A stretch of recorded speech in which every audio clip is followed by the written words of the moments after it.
Yoshligimizda eshitib kelgan onalar orasidagi bitta nasihatni doim o'zgartirgim keladi-da.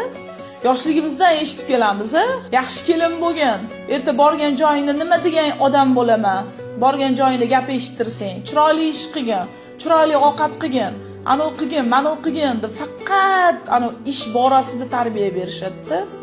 Lekin nimaga onalar aytishmaydiki, "Voy, o'zingni ham yaxshi ko'rishni o'rgangin. O'zingni ham sevishni o'rgangin, o'zingni ham qadrlashni o'rgangin. O'zingga ham e'tibor qaratishni, o'zingni ham o'ylashni o'rgangin, bolam.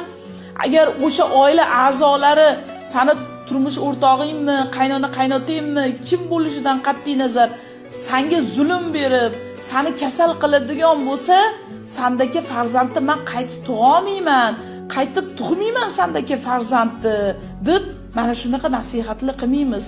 Agar mana shunaqa nasihatlar bilan farzandlarimizni katta qilsak, qizlarimizni katta qilsak, shunaqa qilib uzatsak, menimcha ajrimlar ham, ana o'zini osib, o'zini o'ldirayotgan ayollar ham kamayardi menimcha.